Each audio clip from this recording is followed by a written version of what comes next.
Hello students, welcome to SR classes. हम पढ़ रहे हैं 12th क्लास की फिजिक्स और आज का हमारा टॉपिक है वृत्ताकार लूप के केंद्र पर चुंबकीय क्षेत्र।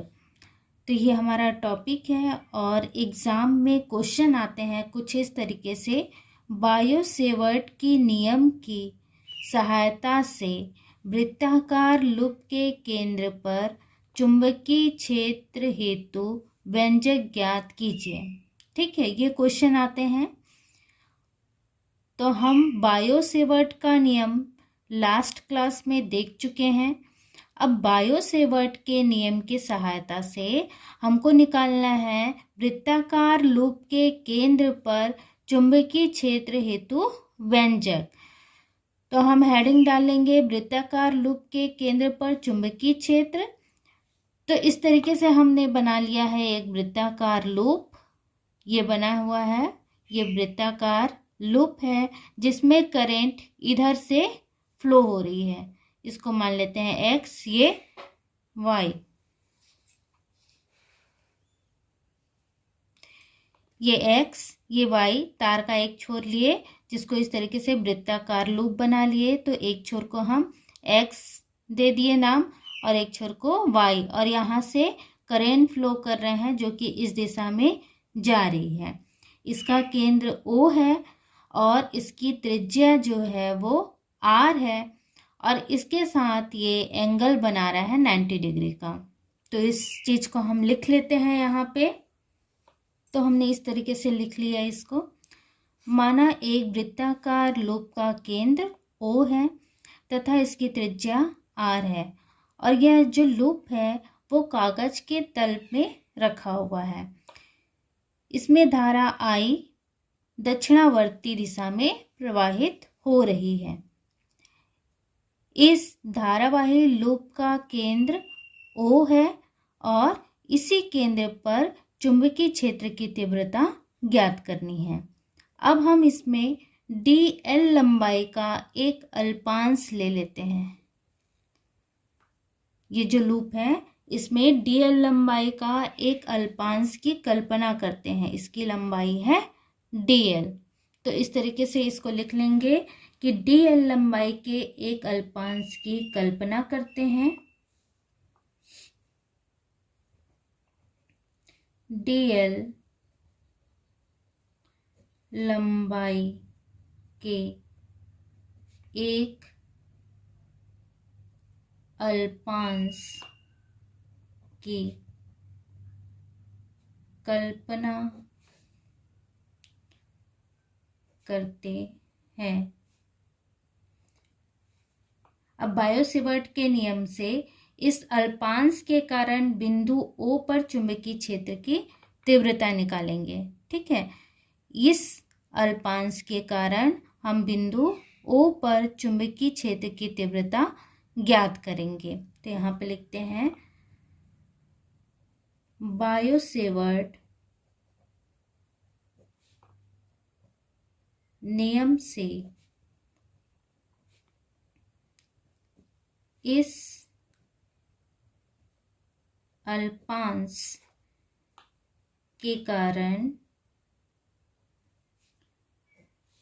बिंदु O पर या फिर केंद्र O पर चुंबकीय क्षेत्र की तीव्रता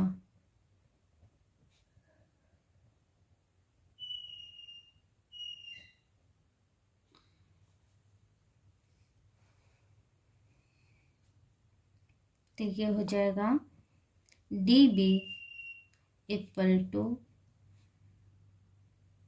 mu naught upon 4 pi into I into dl into sine theta. हमने लास्ट वीडियो में इक्वेशन निकाला था बायो-सेवर्ट नियम का, upon R square, equation number first.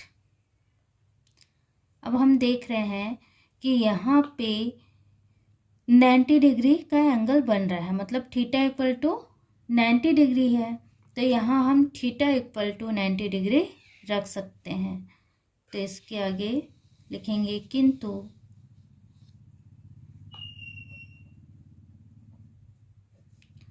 Theta equal to 90 degree, इसलिए sine theta equal to sine 90 degree, और sine 90 degree की value होती है 1। तो इसे हम समीकरण 1 में रख देंगे। समीकरण 1 में मान रखने पर तो ये होगा D B equal to mu naught upon 4 pi into I D L, और यहाँ पे 1 आ जाएगा, तो लिखने की ज़रूरत नहीं है, आर स्क्वायर अपॉन में। Equation number 2।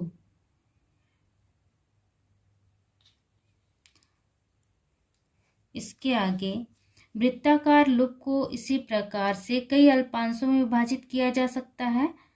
तो ये जो हमारा वृत्ताकार लूप है, इसको हम कई अल्पांशों में विभाजित कर सकते हैं। यहाँ पे एक छोटा सा अल्पांश लिए हैं dl, लेकिन इसको हम कई छोटे छोटे अल्पांशों में विभाजित कर सकते हैं। मतलब कई छोटे अल्पांश मिलकर एक बड़ा वृत्ताकार लूप बन रहा है। तो इसको हम कई छोटे छोटे अल्पांशों में विभाजित कर सकते हैं। तो उसको लिख लेंगे, वृत्ताकार लूप को कई छोटे छोटे अल्पांशों में विभाजित किया जा सकता है। अब लिखेंगे, अतः केंद्र पर कुल चुंबकीय क्षेत्र की तीव्रता किसके कारण? ये सारे अल्पांशों के कारण इस केंद्र पर कुल चुंबकीय क्षेत्र की तीव्रता।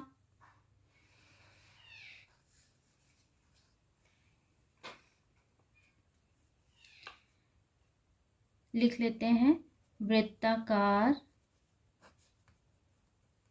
लूप को कई अल्पांशों में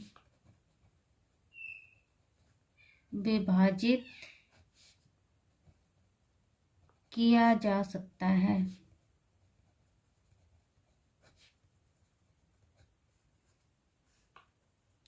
अतः केंद्र O पर कुल चुंबकीय क्षेत्र की तीव्रता, कुल चुंबकीय क्षेत्र की तीव्रता को हम B से डिनोट करेंगे। B इक्वल टू समाकलन डी बी। अब इसको ध्यान दीजिएगा कि केवल एक अल्पांश के कारण चुंबकीय क्षेत्र की तीव्रता बिंदु O पर हमको ये मिला था, केवल एक अल्पांश के कारण। ठीक है, तो हमने अभी क्या किया कि इस वृत्ताकार लूप को, ये जो हमारा वृत्ताकार लूप है, इसको कई छोटे छोटे अल्पांशों में विभाजित कर दिया गया है। और जब छोटे छोटे अल्पांशों में विभाजित कर दिया गया है, तो जब उसको जोड़ेंगे, पूरा एक लूप बनाएंगे, तब वहाँ पे समाकलन आ जाएगा।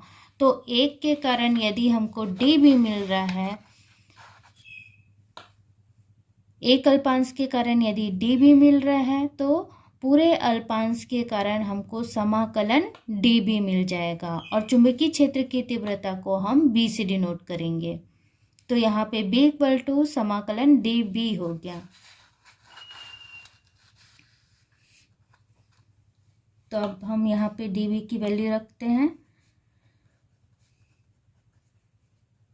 इंटीग्रेशन समीकरण 2 से इस वैल्यू को रख लें, mu naught upon 4 pi into I D L upon R square.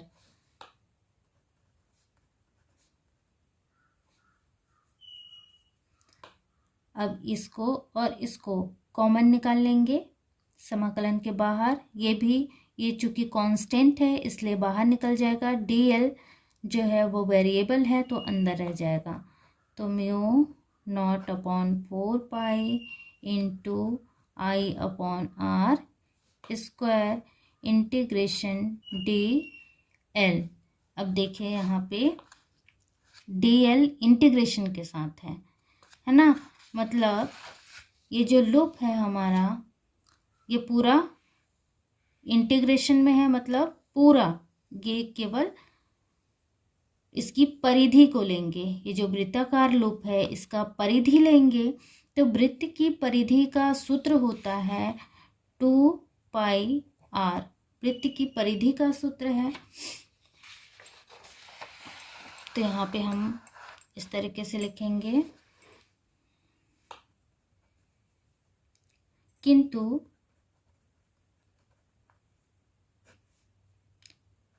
Integration dl equal to वृत्त की परिधि, और परिधि का सूत्र होता है 2πr जो इसकी त्रिज्या होती है, 2π के साथ r जो त्रिज्या होती है।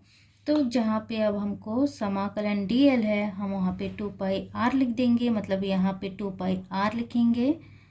तो b equal to mu naught upon 4 into I upon R square into 2πr।